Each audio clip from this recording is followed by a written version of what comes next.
Hola, ¿qué tal? Buenos días, bienvenidos al primer webinar del año. Soy Claudia López y voy a tener el gusto de impartir este webinar. El día de hoy hablaremos un poquito sobre la producción de vino y uno de los parámetros importantes de medir en esta producción. Pero antes, quiero agradecerles que nos acompañen.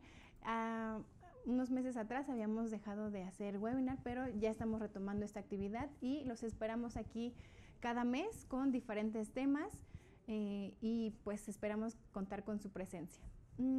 Les pido que por favor me ayuden a saber en el chat de dónde nos acompañan, si ya nos han acompañado en otros webinars, cuáles son sus nombres.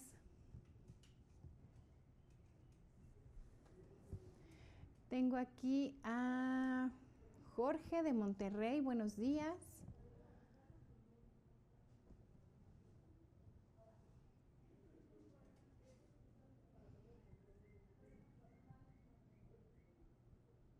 También tenemos a Dayana, Elizabeth de Ecuador, a Isaac de Guadalajara, Alberto Cárdenas de Mexicali,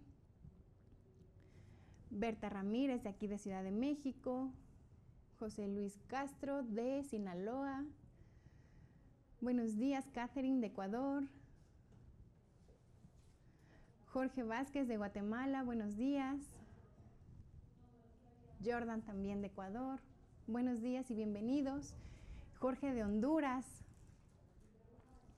Dalia Vázquez de Guanajuato. Gloria de Ecuador.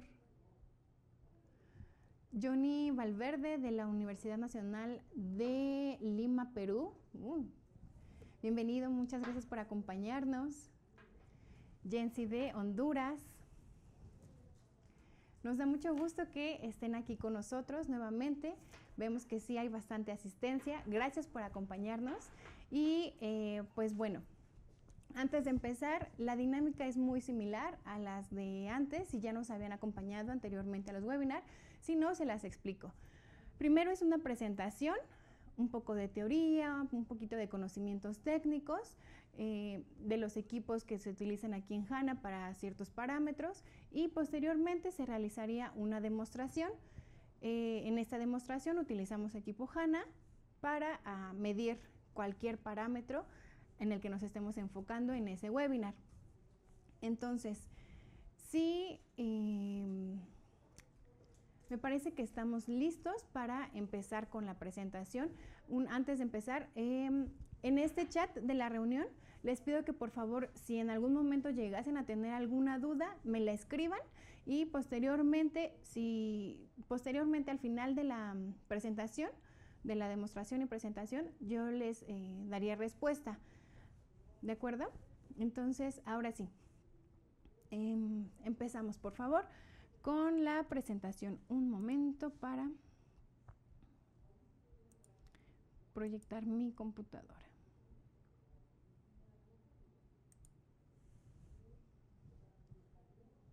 Vamos a cambiar aquí. Perfecto. Entonces, como les mencionaba al principio, el día de hoy vamos a revisar un poquito acerca de la medición de dióxido de azufre en vinos y, bueno, algunos otros parámetros. Como objetivo principal tenemos el destacar qué tan importante es el dióxido de azufre en el proceso de producción de vinos, porque con esto podemos mejorar la calidad del vino y la vida de anaquel de ese producto. También vamos a revisar algunas otras metodologías que se utilizan para este análisis. Como temas principales, pues vamos a abordar los conceptos básicos del vino, los parámetros físico-químicos importantes en el proceso de producción de vino, la importancia de la medición de este parámetro y los métodos disponibles con los que se podría realizar este análisis. Al final, como les comentaba, haríamos una demostración con un titulador automático de la medición de dióxido de azufre libre en una muestra de vino. Ok.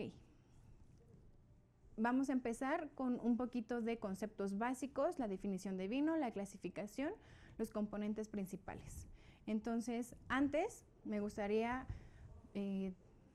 platicar un poquito de historia de este producto. ¿Qué es el vino? Bueno, pues es una bebida alcohólica producto de la fermentación del jugo de uva. Pero ¿cómo se conoció? ¿Cómo se descubrió? Bueno, pues tenemos que en Mesopotamia, en un intervalo de 6000 a 4000 antes de Cristo, la cultura de Mesopotamia pues ya tenía también la cultura de vitificación, que es la producción de vino. A lo mejor no tan detallada como ahorita, pero ya cultivaban sus frutos y entre ellos las uvas. Entonces almacenaron uvas en barricas, pero a la persona responsable se le olvidó que tenían almacenadas las uvas.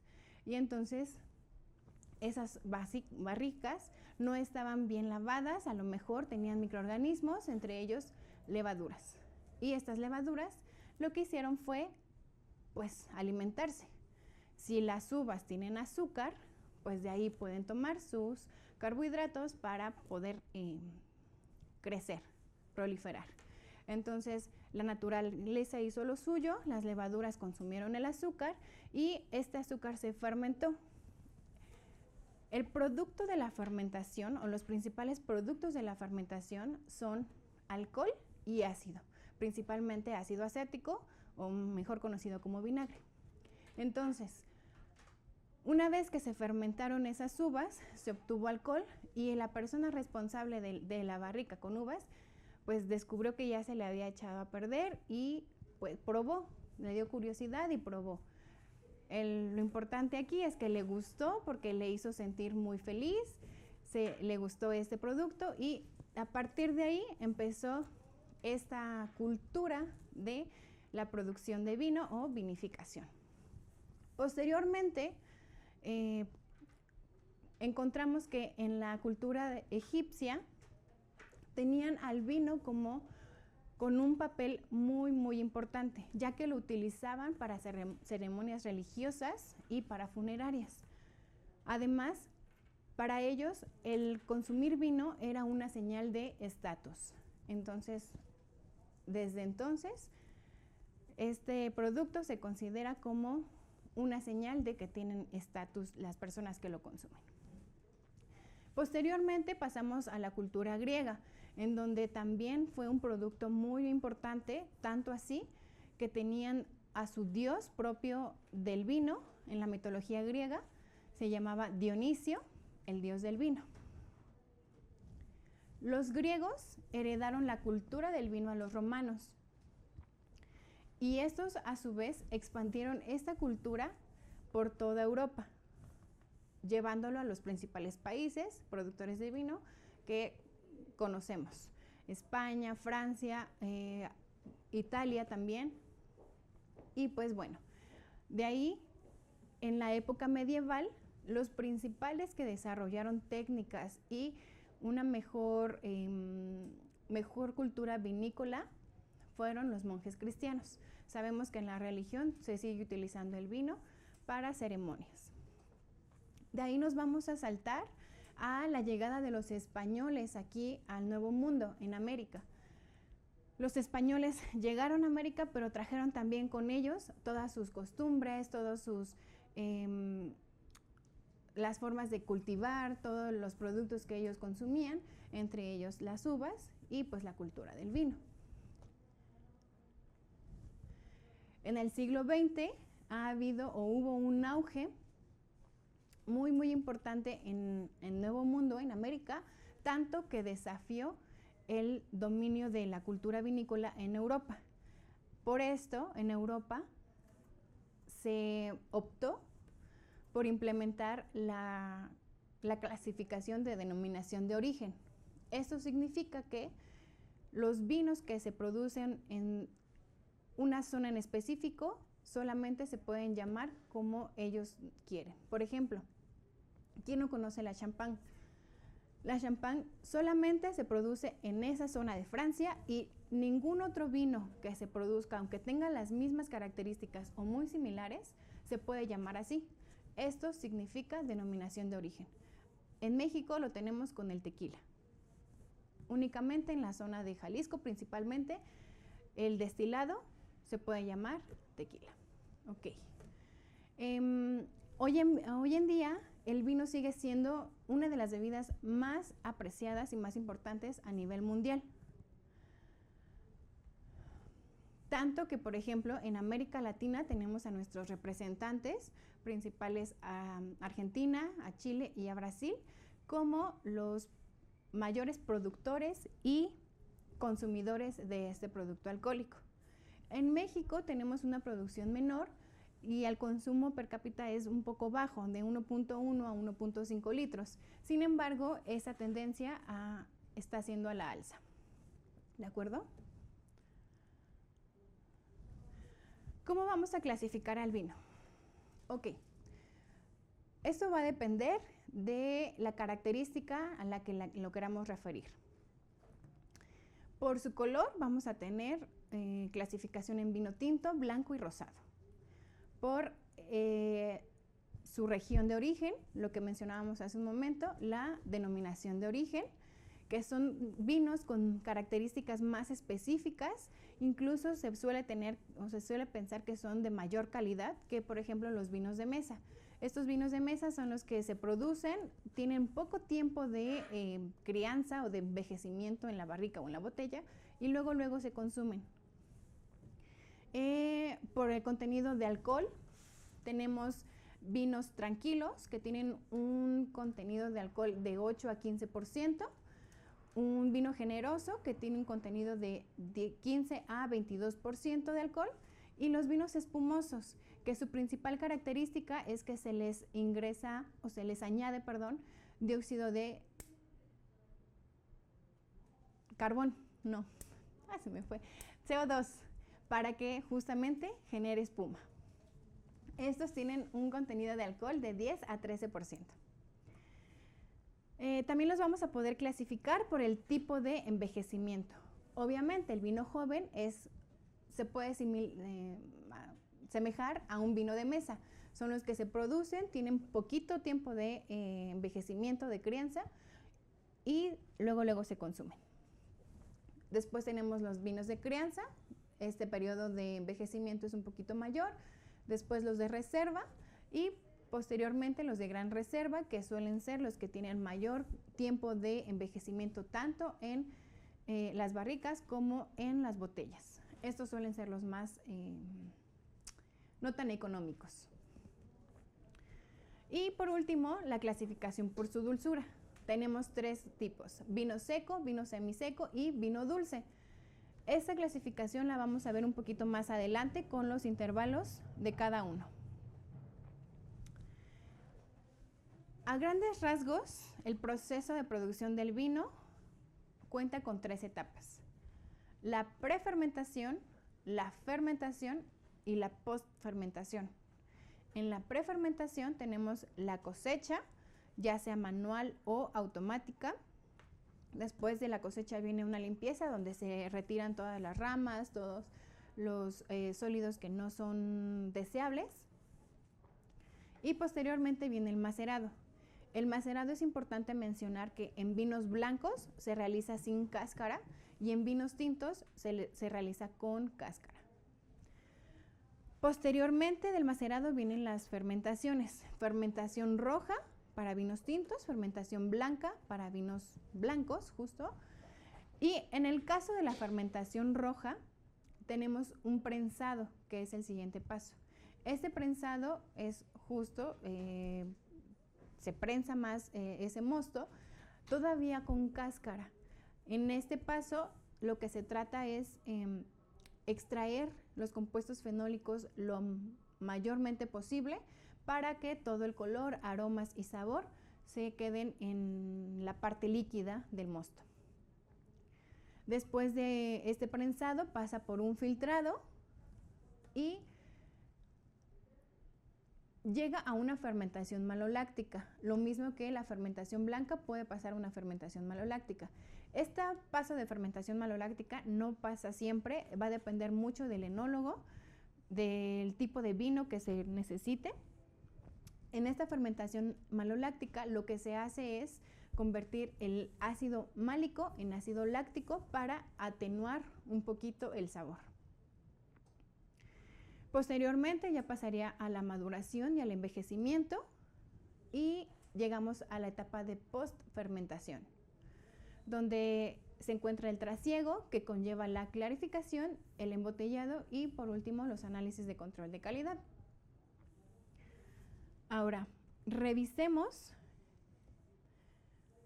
qué parámetros son importantes de medir en cada una de estas etapas.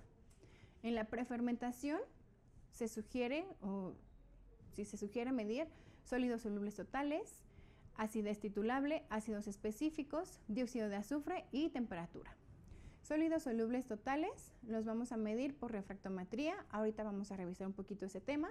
Acidez titulable por titulación automática. Anteriormente se hicieron videos o webinar de acidez titulable en vinos. Eso también lo podríamos revisar.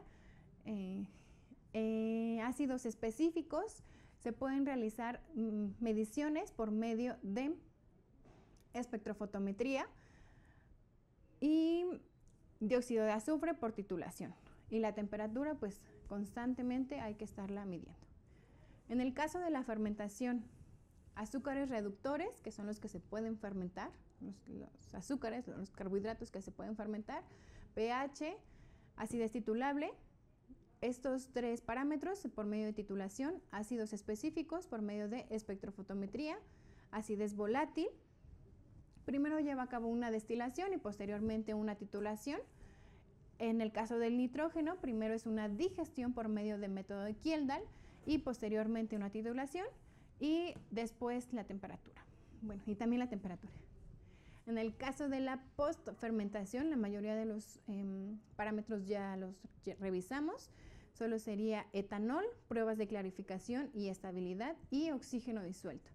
El oxígeno disuelto también lo vamos a revisar más adelante, pero este parámetro no es deseable, o el oxígeno como tal no es deseable en nuestro producto. Y por último, los análisis de calidad, que pH, acidez, ácidos específicos, estos ya los revisamos. El único nuevo sería el dióxido de azufre, principalmente en vinos espumosos, a los que comentábamos hace un momento, que se les añade dióxido de azufre para crear esas burbujas en el producto.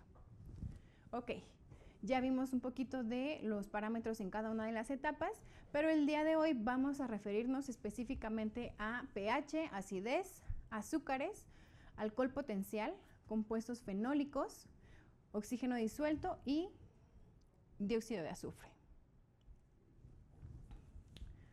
Ok, empecemos con los más básicos, pH y acidez. ¿Qué es el pH?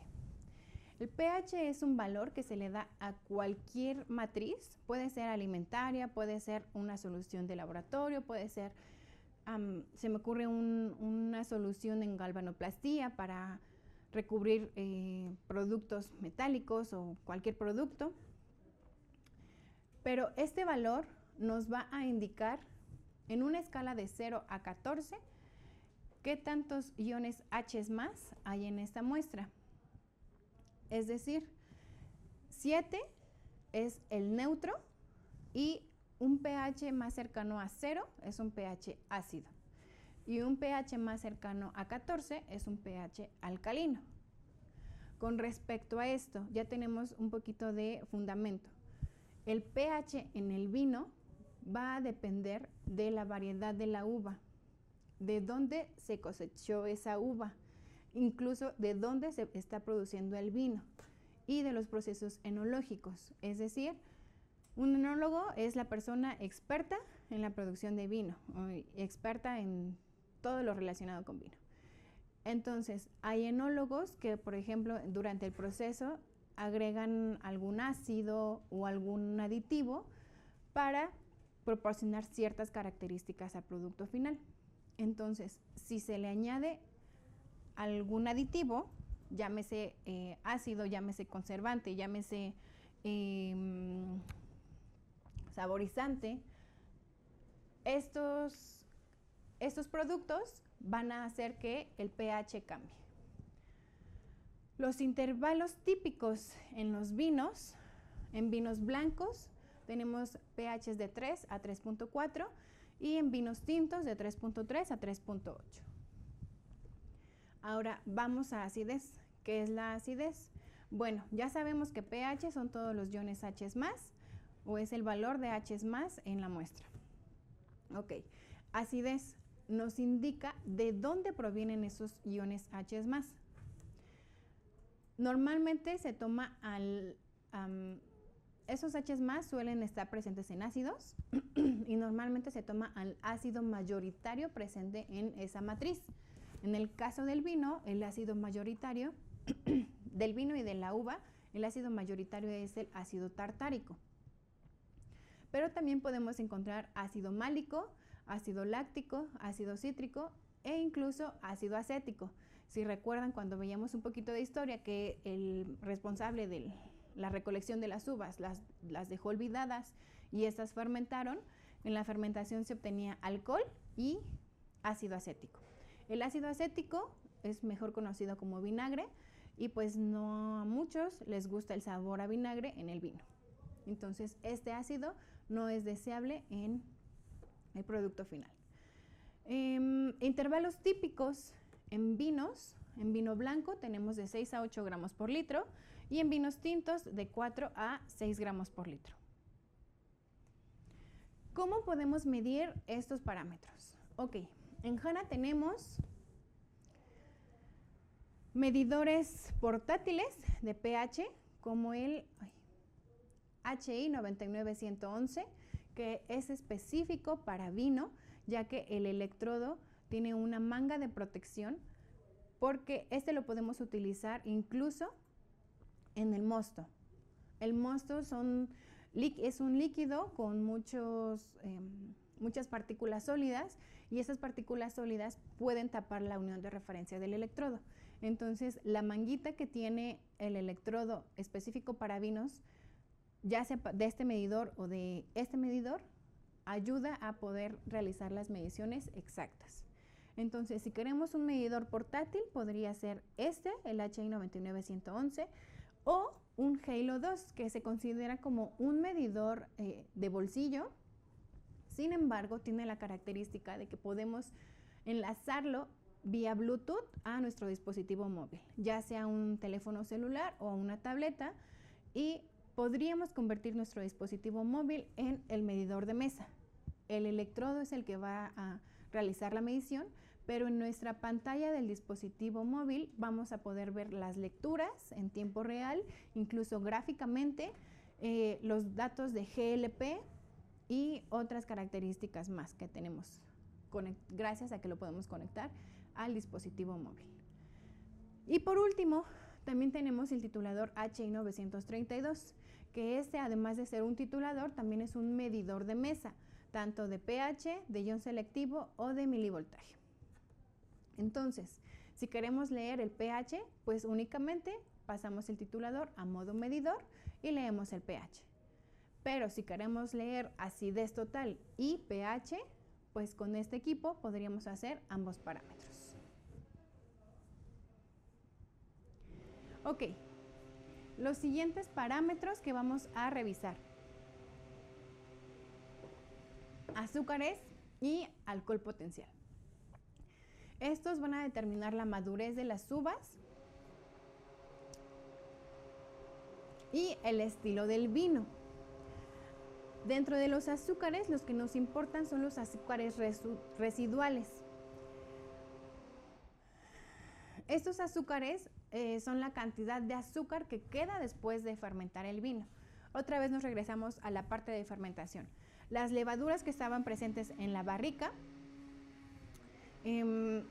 fermentaron, se comieron los azúcares que encontraban en las uvas y produjeron alcohol y ácido.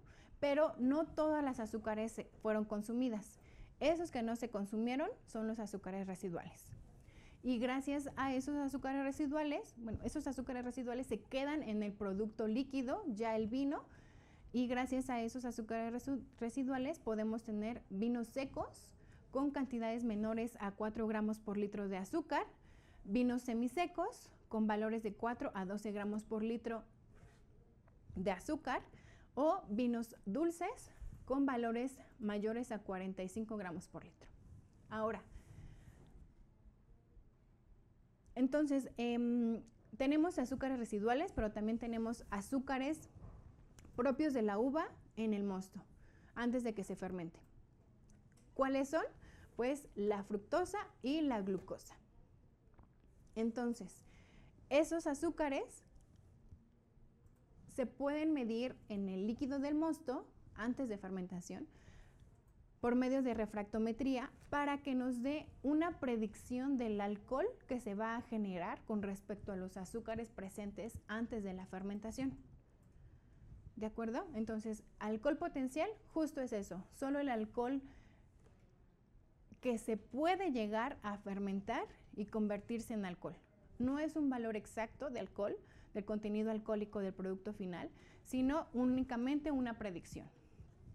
Pero que este valor nos ayuda bastante para tener un mayor control en nuestra producción de vino. ¿Cómo se pueden medir estos parámetros? Bueno, pues los azúcares, la fructosa y glucosa que decíamos que se puede medir en la parte líquida del mosto, se pueden realizar con el refractómetro HI 96811 y el alcohol potencial con el HI 96813. ¿Cómo es que funciona esto? Ok, si colocamos unas gotas de líquido en el prisma del refractómetro, el refractómetro va a hacer incidir un haz de luz. Y dependiendo de cuánto se desvíe ese haz de luz, nos va a dar el valor que esperamos, ya sea de azúcares o de alcohol potencial.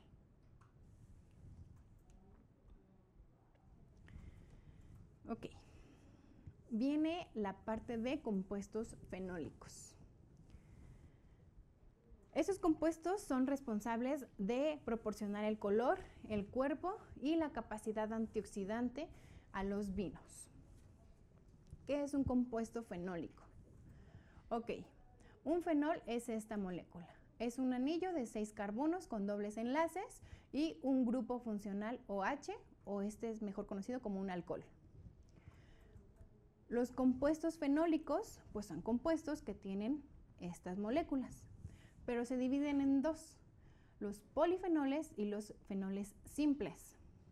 Polifenoles significa que en la molécula grande hay varios de estos. Y fenoles simples es una molécula grande, pero solo hay uno de estos. Ok. A su vez, los polifenoles se dividen en taninos, en flavonoides y estilbenos. En flavonoides tenemos una subclasificación de antocianinas y flavonoles. Las antocianinas son los principales responsables de las coloraciones rojas, moradas y azules. Estos colores van a depender mucho del pH.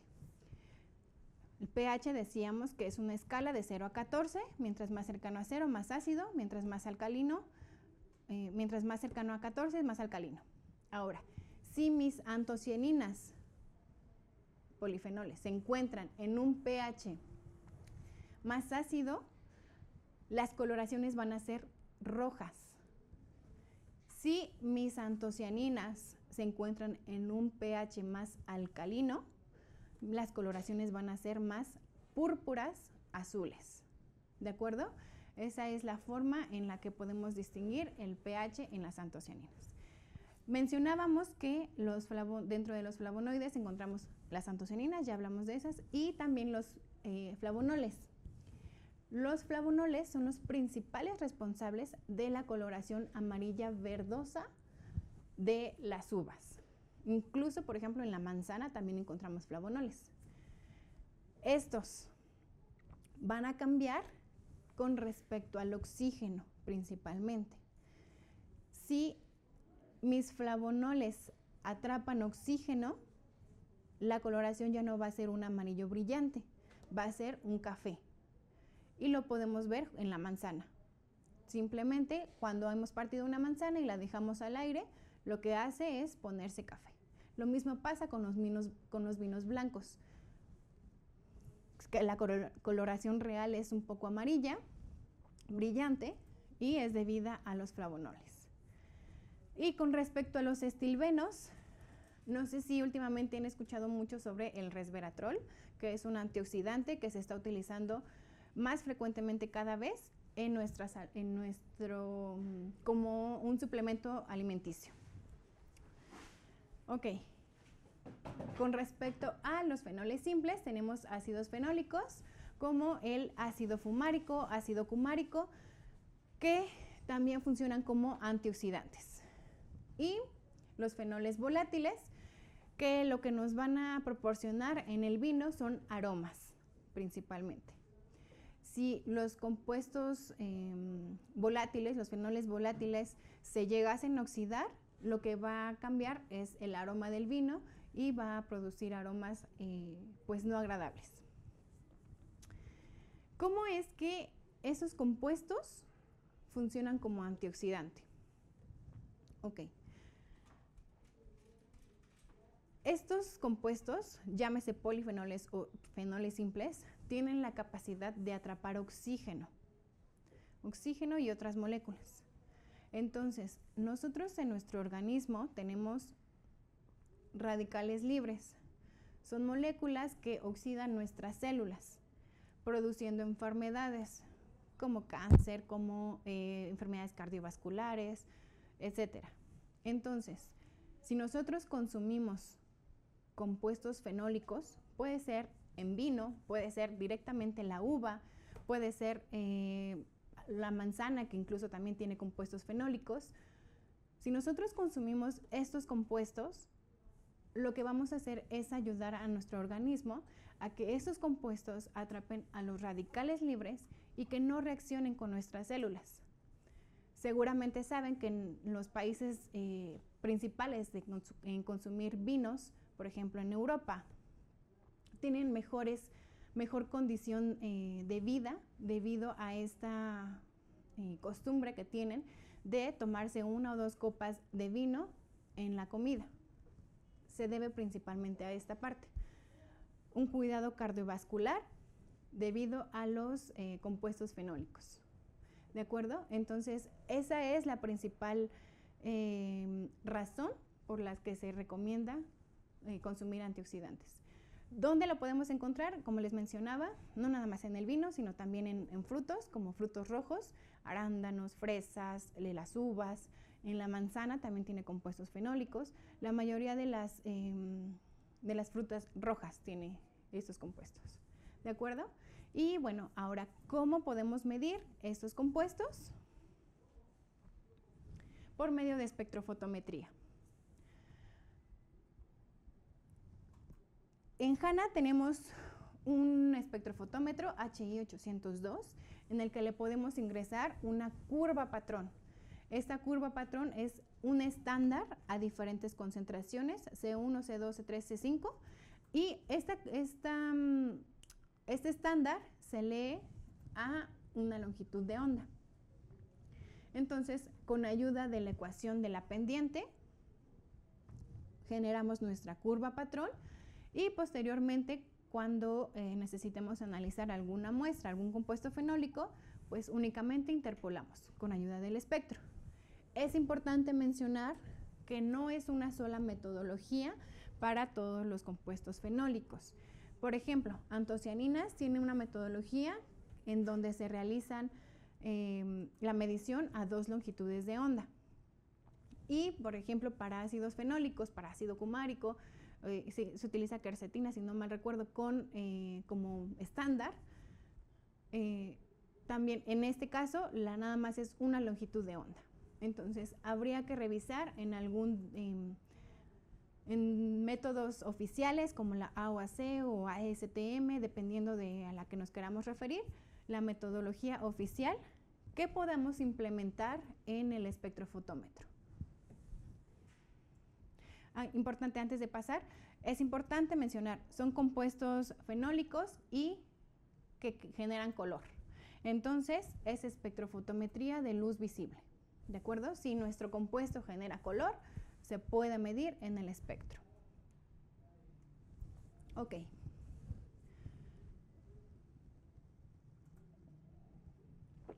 El siguiente parámetro es el oxígeno disuelto. ¿Qué es el oxígeno disuelto? Pues simplemente es el oxígeno que está presente dentro de mi vino. ¿Qué impacto tiene el oxígeno disuelto en el vino?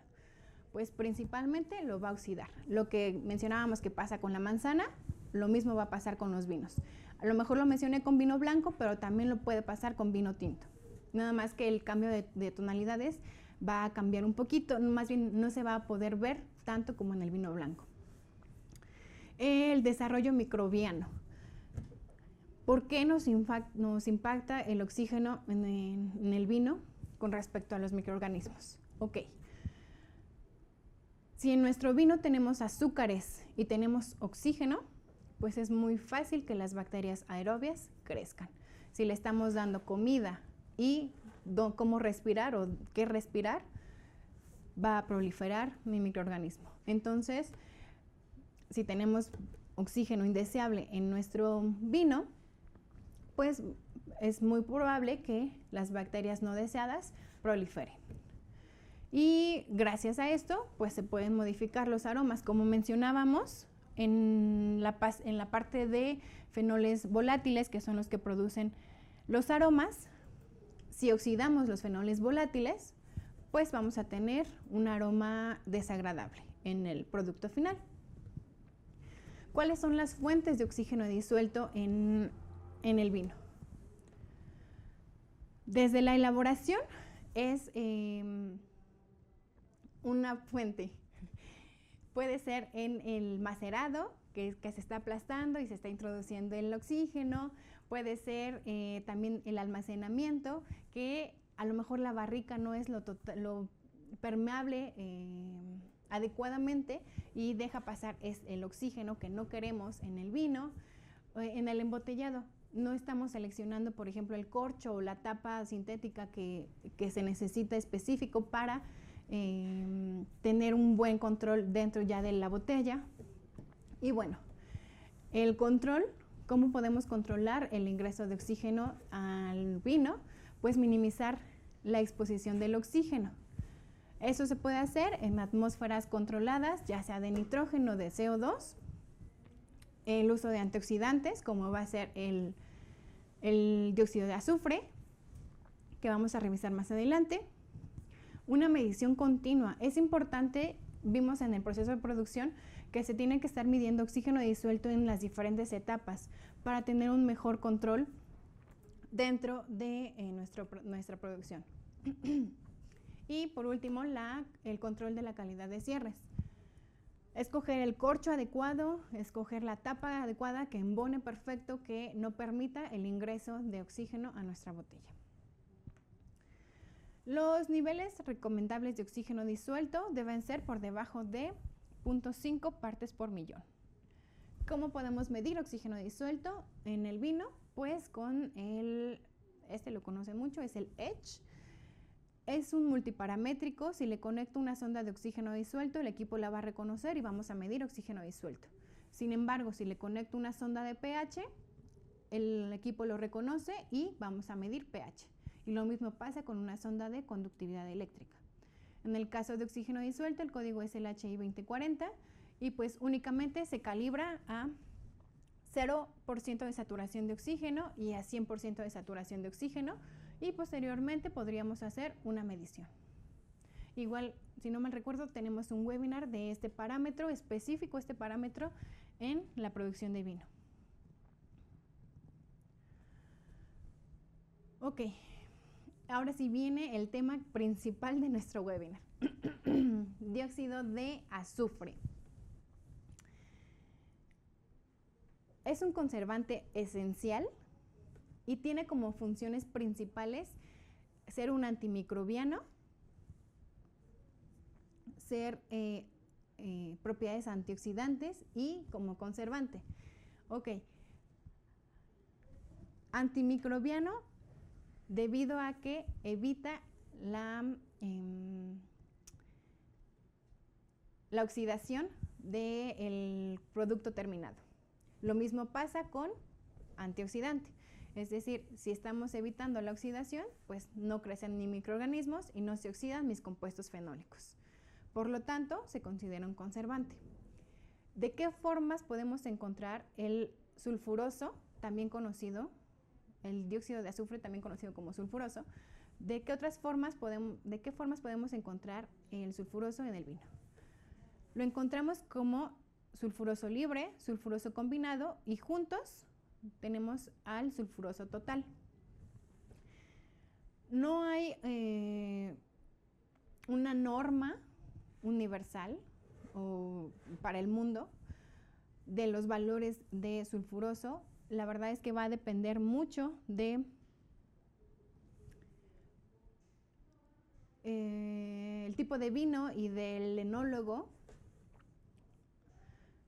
los valores, el intervalo de aceptación de sulfuroso en los vinos. Pero la Unión Europea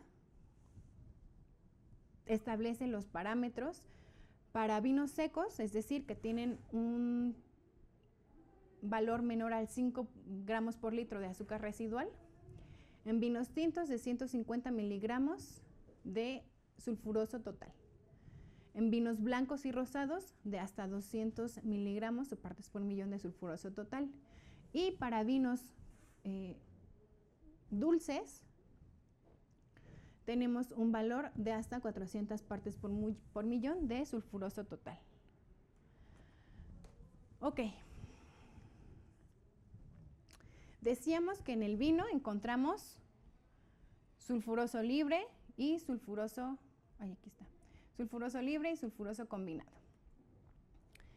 Sin embargo, el sulfuroso libre a su vez se divide en sulfuroso molecular y bisulfito. El sulfuroso molecular, ambos funcionan como antioxidantes. Sin embargo, el sulfuroso molecular es el más activo.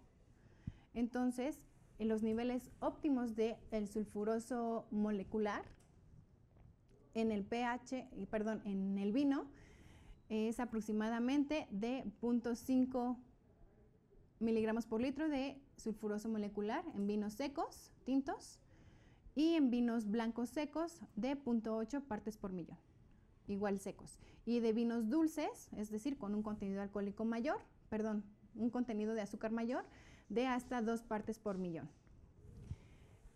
El sulfuroso va a depender mucho de, así como las antocianinas, de el valor de pH en el que esté nuestro producto. El sulfuroso va a depender mucho, su estabilidad, de el valor de pH en el que esté el producto. ¿De acuerdo? Entonces hay que tener cuidado de estar midiendo continuamente tanto el pH como el sulfuroso, principalmente el libre. ¿De acuerdo? En el libre vamos a tener el sulfuroso molecular. Ok. En México no tenemos una norma específica para vinos, pero tenemos una norma para bebidas alcohólicas en donde incluyen a los vinos. Aquí encontramos las especificaciones generales, por ejemplo, azúcares, reductores, metanol, acidez total de 3.5 a 8 y 9 para vinos espumosos, y los valores de dióxido o dióxido de azufre es lo mismo, tanto libre como total. No tenemos un límite mínimo, pero sí tenemos un límite máximo para ambos, de 50 en libre y de 350 para sulfuroso total. Esta es la clasificación que les comentaba sobre los vinos dependiendo del contenido de azúcares. Se considera un vino seco con valores menores a 4 gramos por litro, semisecos de 4.1 a 12 gramos por litro, un semidulce de 12.1 a 50 gramos por litro y mayores a 50 como vinos dulces. Ahora, ¿cómo podemos medir el sulfuroso? Ok, tenemos 4 metodologías. Hoy nos vamos a enfocar principalmente al método de Ripper, pero también es una titulación óxido-reducción. También está el método de Monier-Williams, que es un método de aireación. Primero se realiza una destilación a 100 grados Celsius y posteriormente se hace una titulación. El método de espectrofotometría, en donde podemos hacer la medición de SO2 libre, combinado y el total también. Y el análisis instrumental, que es algo más detallado, un análisis más fino, que es cromatografía o HPLC, cromatografía líquida en capa fina, o el FTIR, que es una metodología por infrarrojo.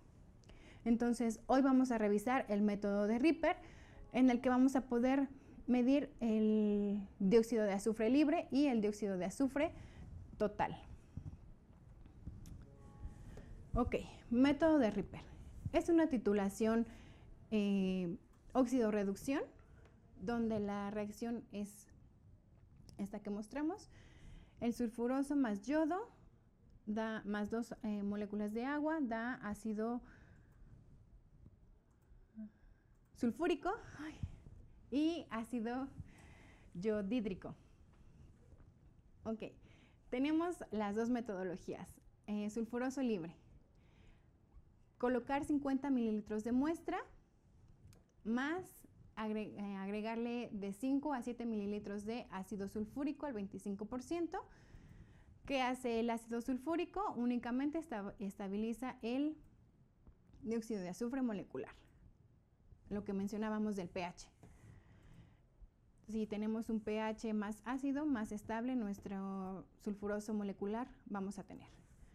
Después agregamos un sobre de yoduro de potasio para estabilizar aún más la reacción y posteriormente ya titularíamos con yodo 0.02 normal. El yodo es el agente oxidante, nuestro titulante.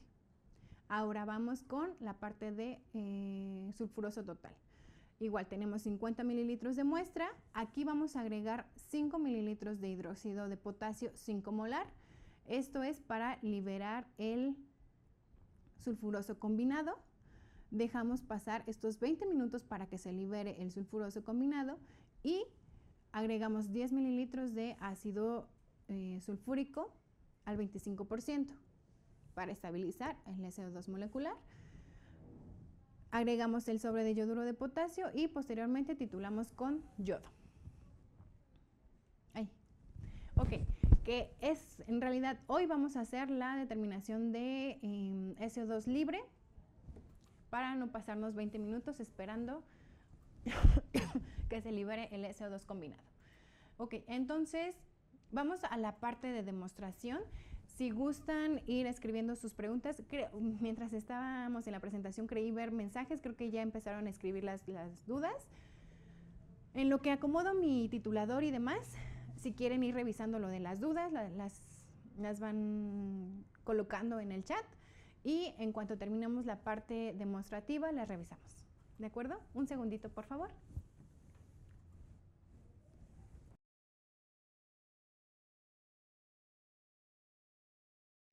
De acuerdo, entonces tenemos nuestro titulador, es el HI 931.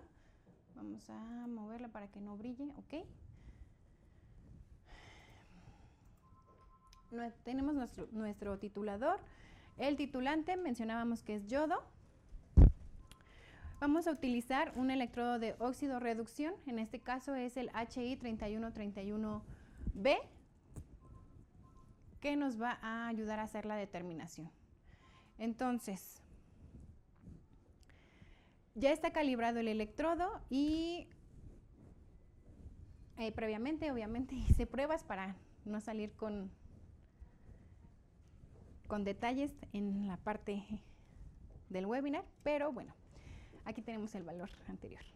Voy a enjuagar con agua destilada todos mis sensores, mi manguera de dosificación, la propela de agitación. Les voy a mostrar el video, el método, cómo se programó y cómo es que podríamos programar también cualquiera de los métodos de acidez. Les comentaba que si nosotros quisiéramos medir acidez refiriéndonos a ácido tartárico, ácido málico, ácido acético incluso, lo podríamos hacer. Aquí en opciones de método, yo puedo configurar el método como mejor me convenga. Es que no veo. Voy a salirme de aquí para asegurarme.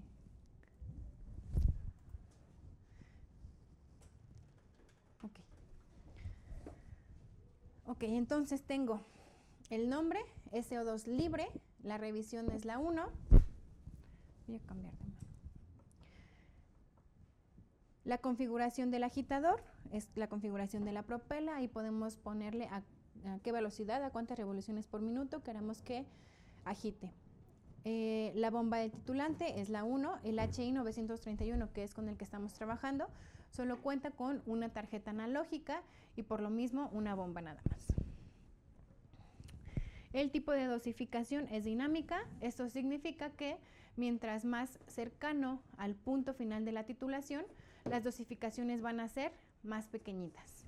Lo mismo que hacemos en las titulaciones manuales, donde ya sabemos cuánto nos gastamos normalmente de titulante, dejamos caer el chorro y mientras más nos acercamos, pues las dosificaciones las hacemos más chiquitas.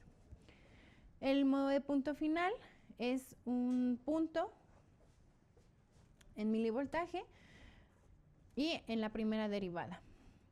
Las opciones de reconocimiento, aquí le podemos colocar el umbral, qué tanto queremos que sea detectable, qué tan fina queremos que sea la detección. El volumen de predosificación. Esto es lo mismo que les comentaba sobre las titulaciones.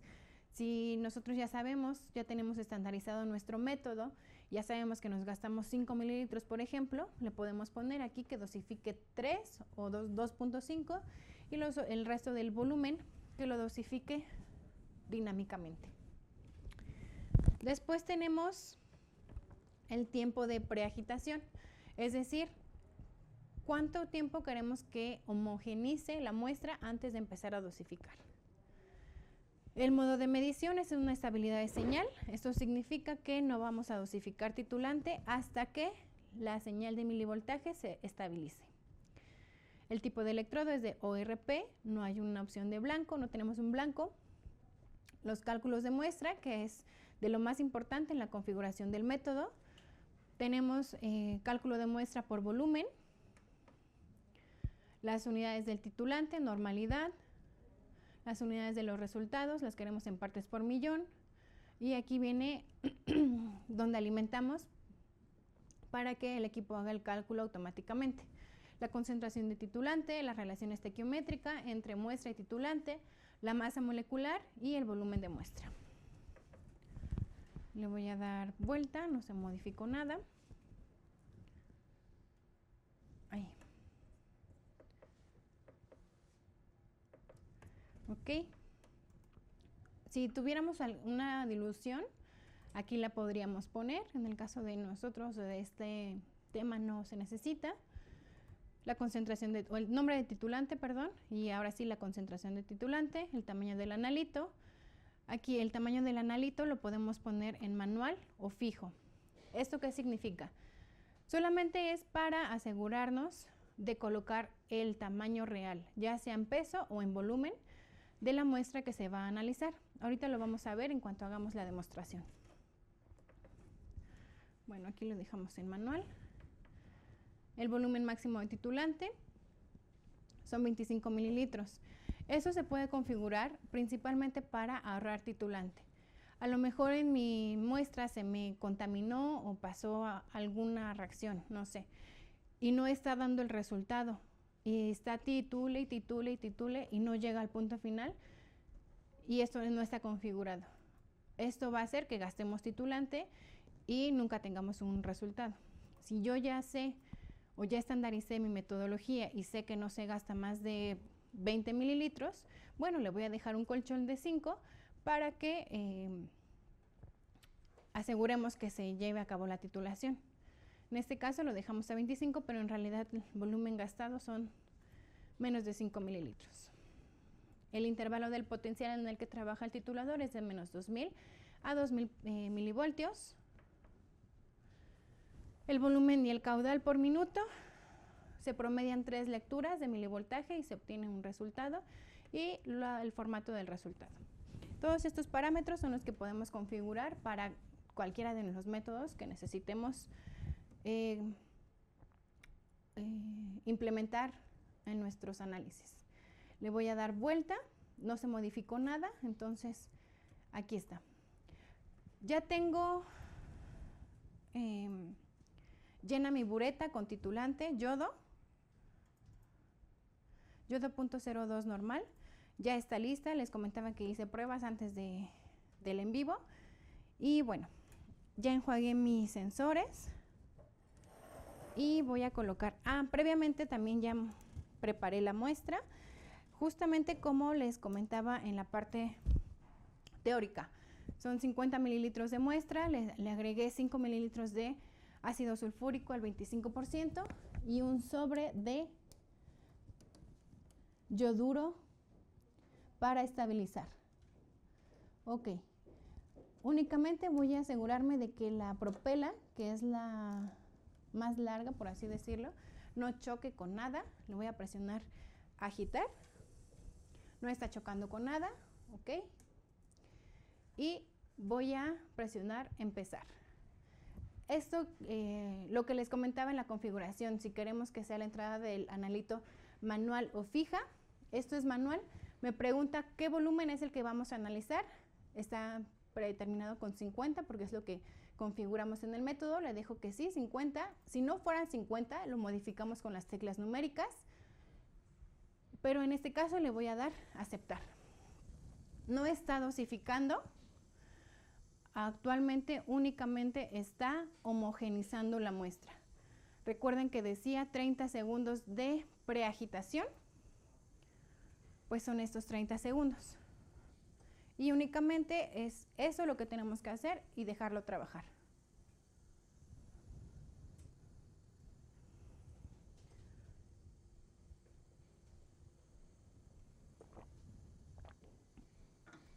Ahora sí, ya empezó a dosificar.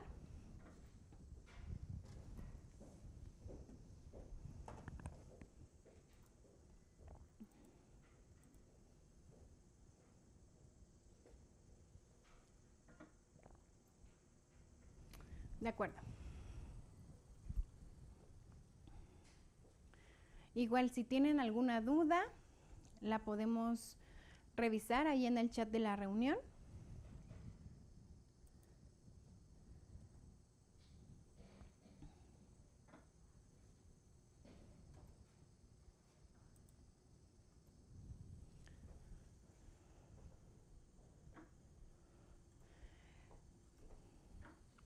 En la pantalla podemos ver la fecha y la hora. Está un poquito adelantada mi hora, pero la fecha es correcta. El nombre del método es CO2 libre. La concentración hasta este momento de 3.5 partes por millón o miligramos por litro. Las revoluciones por minuto en las que está configurada la propela. Es una titulación en proceso. ATC significa compensación automática de temperatura. Esto es gracias a la sonda de temperatura que está también colocada en la muestra. La muestra está a 21 grados Celsius. La bomba seleccionada es la 1, como les comentaba, el HI931 solo tiene opción para una tarjeta analógica y a su vez una sola bomba. Después decía aquí volumen gastado hasta ese momento, pero aquí ya terminó la titulación, dice titulación completada y el volumen que se gastó para llegar al punto final de la titulación fue de 0.249 mililitros, ni 1 mililitro, y el milivoltaje que está registrando el electrodo. Ahora, si yo quiero revisar la gráfica de mi titulación, de mi análisis, me voy a resultados, revisar el último informe, le doy seleccionar y viene el informe más completo, más detallado. Está el código del equipo HI931, informe de titulación. Nombre de método, fecha y hora, el ID del informe, se van guardando automáticamente conforme vamos haciendo análisis. En mi caso es el 114. Y posteriormente viene una tablita con los datos GLP y bueno, también viene el número de titulación, el volumen que se dosificó, el milivoltaje relativo,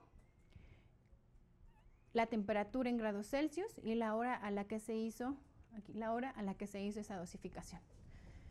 Si yo me muevo hasta abajo, bueno, bien, si yo me muevo hacia abajo, vienen todos estos puntos, punto por punto, dosificación por dosificación, y más abajo viene un resumen de mi análisis.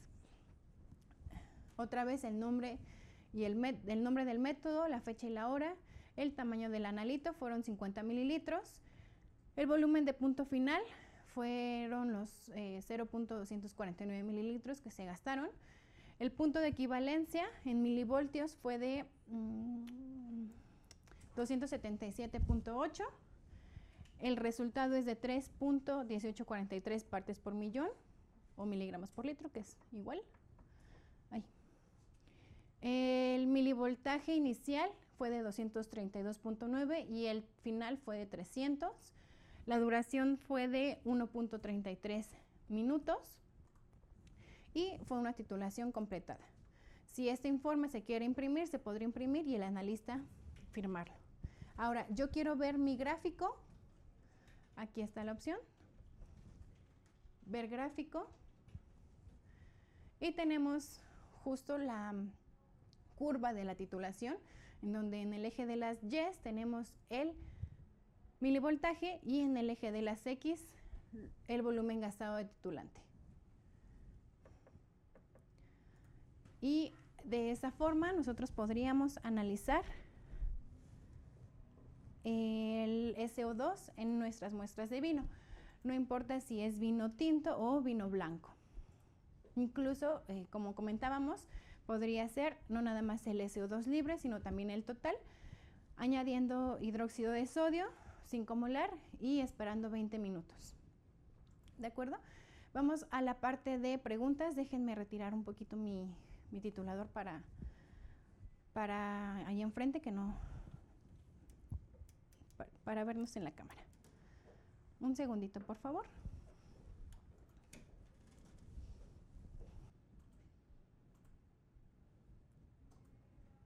Ok, tenemos algunas preguntas.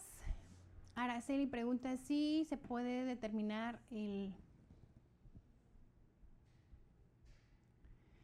ácido sulfúrico con respecto a la medición de SO2 en el titulante.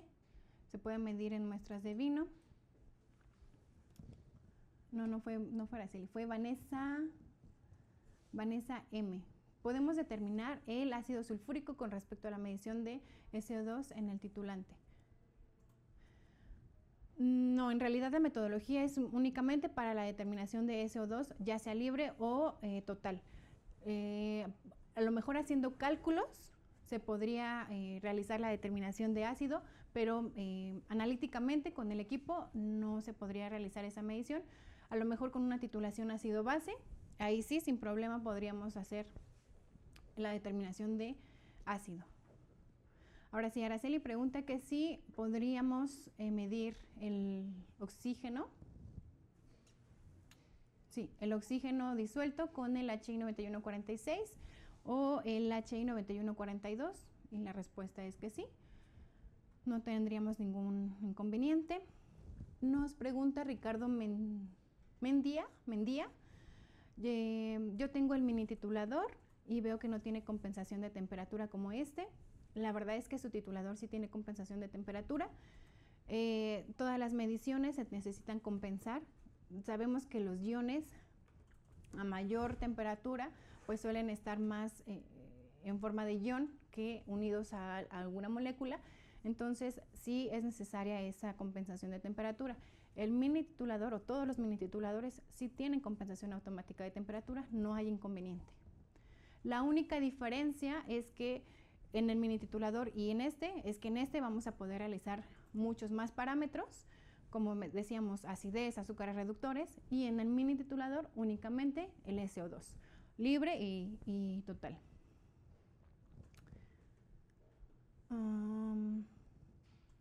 Justo, sin querer respondimos la pregunta siguiente de Diego Herrera. El equipo HI 931 mide SO2 libre y total. Puede medir más valores como acidez o compuestos fenólicos, como la ok. El HI 931, como les mostré cómo se configuró el método de SO2 libre, de esa misma forma podemos configurar métodos de pH, de algún ion selectivo y otros parámetros de oxidorreducción. Es decir, podemos meterle hasta 100 métodos a ese titulador y los 100 métodos nos los va a poder cuantificar. El HI 802 es un espectrofotómetro. Ese igual mide más de 100 parámetros, pero también podríamos implementar la curva patrón para la parte de compuestos fenólicos. El HI 802 ya viene programado con ciertos métodos, principalmente para análisis de agua, pero al final es un espectrofotómetro. Y lo que podemos hacer únicamente es cargarle la curva, como lo mencionábamos en las diapositivas, con un estándar que sabemos la concentración de ese estándar, la concentración real, lo leemos a las longitudes de onda que se necesiten, creamos nuestra curva patrón y gracias a esta curva patrón vamos a poder interpolar los valores de nuestra muestra que no conocemos el valor. Entonces, son metodologías diferentes, pero en ambos equipos podemos cargar métodos de usuario para diferentes aplicaciones. Creo que ya. De igual forma, si llegasen a tener alguna duda, hay bastantes medios de contacto en los que se pueden comunicar con nosotros. Tenemos nuestras redes sociales, Instagram, Facebook, incluso tenemos WhatsApp. Ahí también se pueden comunicar con nosotros. Vía correo electrónico. Mi correo electrónico, el personal es soporte2 con número @hanainst.com.mx. Si llegasen a tener alguna duda, con gusto la revisamos posteriormente. En nuestras redes sociales, en nuestra página web también.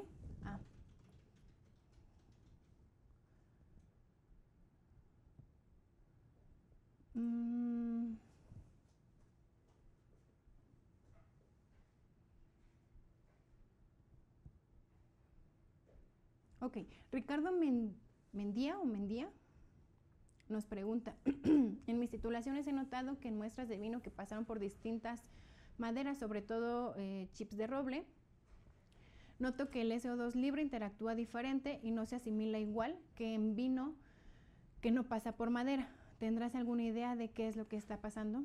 Probablemente lo que comentábamos durante la presentación de oxígeno, de cómo interfiere el oxígeno en las muestras. Seguramente las barricas de madera pues no son lo suficientemente permeables y está dejando pasar oxígeno. Y el SO2 no está siendo el suficiente para neutralizar o controlar esa parte de oxígeno presente en el vino. Eso es lo que puedo alcanzar a analizar ahorita. Si gusta después, si gusta escribirme y lo checamos, en la pantalla acaba de aparecer mi correo. Exacto, dice, las muestras con madera siempre necesitan más SO2. Seguramente sí es eso lo que está pasando. No están siendo lo suficientemente permeables las barricas de vino y está entrando el oxígeno al producto, lo que hace que el SO2 se consuma demasiado y necesite más adición. Entonces, probablemente sea por ahí, pero pues bueno, si gusta escribirme después y lo revisamos, investigamos, porque tampoco soy tan conocedora de esto, pero lo revisamos. Con gusto. Y Enrique del Camino nos agradece por la invitación. Muchas gracias por habernos acompañado. Si ya no hay alguna otra duda, les comentaba, tenemos diferentes medios de comunicación. Si a lo mejor ahorita no salió nada, pero posteriormente surge alguna duda, lo podemos revisar sin problema. Ok, pues muchas gracias por habernos acompañado. Les esperamos en el siguiente webinar de febrero y pues listo. Nos vemos en el siguiente en vivo.